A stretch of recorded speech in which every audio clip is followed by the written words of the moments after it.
যারা যারা চাকরি রিলেটেড গুরুত্বপূর্ণ আপডেট নিউজটি দেখার জন্য ক্লিক করেছেন, ভিডিওটি দেখতে লাইক দিয়ে কন্টিনিউ করা অনুরোধ জানাচ্ছি। আসসালামু আলাইকুম বন্ধুরা, বরাবর মতো আবারও দুর্দান্ত একটি আপডেট নিউজ নিয়ে আপনাদের মাঝে হাজির হয়েছি। প্রিয় বন্ধুরা, এমপিওভুক্ত শিক্ষকদের ইএফটিতে দ্বিতীয় ধাপের বেতন যে জরুরি নির্দেশনা দিল মন্ত্রণালয়। দ্বিতীয় ধাপে ইএফটিতে কারা কারা বেতন পাবেন না সবকিছু আজকের এই ভিডিওটির মাধ্যমে জানতে পারবেন। এই জন্য অবশ্যই ভিডিওটি প্রথম থেকে শেষ অবধি দেখার চেষ্টা করবেন। তাহলে চলুন মূল ভিডিওটি শুরু করা যাক।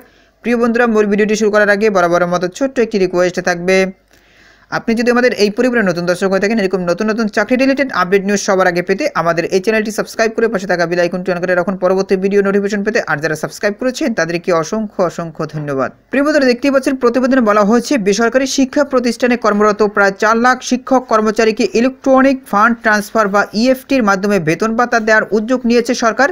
ইতোমধ্যে 1.5 লাখের বেশি শিক্ষক কর্মচারী প্রথম ধাপে ইএফটিতে বেতন পেয়েছেন। আরও 1 লাখ শিক্ষক কর্মচারী চলতি সপ্তাহে বেতনের মেসেজ পাবেন। তবে শিক্ষক কর্মচারীদের বড় একটি অংশ 2 ধাপেই ইএফটিতে বেতন পাবেন না। নানা কারণে তাদের তথ্য এন্ট্রি করা হয়নি বলে জানা গেছে। মাধ্যমিক ও উচ্চশিক্ষা অধিদপ্তরের education management information system EMISL এর একটি সূত্র জানিয়েছে, একাধিক কারণে শিক্ষক কর্মচারীদের বড় একটি অংশ প্রথম ধাপে ইএফটিতে বেতনের মেসেজ পাননি। দ্বিতীয় ধাপেও তারা মেসেজ পাবেন না। এই কারণগুলোর মধ্যে অন্যতম হলো এমপিও মডিউলে যে তথ্য চাওয়া হয়েছে সেই অনুযায়ী তথ্য না দেয়া এবং জাতীয় পরিচয়পত্রের তথ্যের সঙ্গে তথ্যের মিল না থাকা। ওই সূত্র জানিয়েছে, অনেক শিক্ষকের জাতীয় পরিচয়পত্রে যে নাম দেয়া আছে এমপিও শিটে সেই নাম নেই। আবার কারো কারো নামের শুরুতে মোহাম্মদ থাকলেও তিনি মো লিখেছেন। এছাড়াও জন্ম তারিখ ভুল দেয়া, নামের বানান ভুল করা, দ্বৈত এমপিও সহ আরও কিছু কারণে শিক্ষক কর্মচারীরা ইএফটিতে বেতন পাননি।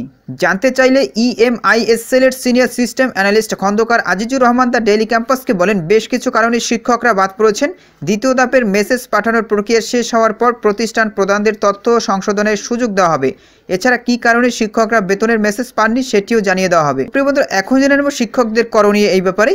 EMISL জানিয়েছে, যে শিক্ষক কর্মচারীরা ইএফটিতে বেতনের মেসেজ পাননি তাদের অপেক্ষা করতে হবে। দ্বিতীয় ধাপে বেতনের পাঠানোর কাজ শেষ হলে তৃতীয় ধাপে মেসেজ পাঠানো হবে।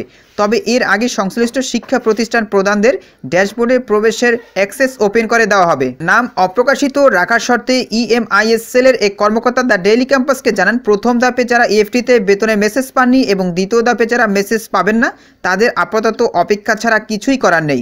দ্বিতীয় ধাপের কার্যক্রম শেষ হওয়ার পর কী কারণে বেতনের মেসেজ পাঠানো হয়নি সেই বিষয়টি প্রতিষ্ঠান প্রধানদের জানিয়ে দেওয়া হবে। ওই কর্মকর্তা আরও জানান, প্রতিষ্ঠান প্রধানরা বেতন না পাওয়া শিক্ষক কর্মচারীদের ভুল হওয়া তথ্যগুলো সংশোধন করে দেবেন। এরপর পুনরায় তথ্য পাঠাবেন। পরবর্তীতে সেই তথ্যগুলো যাচাই বাছাই শেষে বাদ পড়া শিক্ষক কর্মচারীদের তৃতীয় ধাপে ইএফটিতে বেতনের মেসেজ পাঠানো হবে। জানা গেছে, সরকারি কর্মকর্তা কর্মচারীরা ইএফটির মাধ্যমে বেতন ভাতা পান। তবে বেসরকারি শিক্ষা প্রতিষ্ঠানে কর্মরত এমপিওভুক্ত শিক্ষক কর্মচারীদের বেতন ভাতা সরকারি কোষাগার থেকে ছাড় হলেও তা রাষ্ট্রায়ত্ত 8টি ব্যাংকের মাধ্যমে অ্যানালগ পদ্ধতিতে ছাড় হয়। এই অর্থ তুলতে শিক্ষকদের নানা ভোগান্তিতে পড়তে হতো। ব্যাংকগুলোর মাধ্যমে বেতন ভাতা ছাড়ের জন্য কয়েক পর্যায়ে অনুমোদন সহ সংশ্লিষ্ট কাজে অনেক ক্ষেত্রেই এমপিভুক্ত শিক্ষকদের বেতন ভাতা পেতে দেরি হয়। অনেক সময় পরের মাসের 10 তারিখেরও পর আগের মাসের বেতন ভাতা জোটে। এই পরিপ্রেক্ষিতে গত 5 অক্টোবর বিশ্ব শিক্ষক দিবসে ইএফটিতে বেসরকারি শিক্ষকদের এমপিওর বেতন ভাতা দেওয়ার ঘোষণা দেয় শিক্ষা মন্ত্রণালয়। প্রাথমিকভাবে বেসরকারি এমপিওভুক্ত স্কুল কলেজের 209 জন শিক্ষক কর্মচারীর অক্টোবর মাসেও এমপিও ইএফটিতে ছাড় হয়। পরবর্তীতে গত 1 জানুয়ারি 1,89,000 শিক্ষক ইএফটির মাধ্যমে বেতন ভাতা সরকারি অংশে টাকা পেয়েছেন। প্রসঙ্গত, বেসরকারি স্কুল কলেজে 3,80,000 শিক্ষক কর্মচারীদের মধ্যে 2,89,000 শিক্ষক কর্মচারীর তথ্য যাচাই বাছাই করছে মাউসি।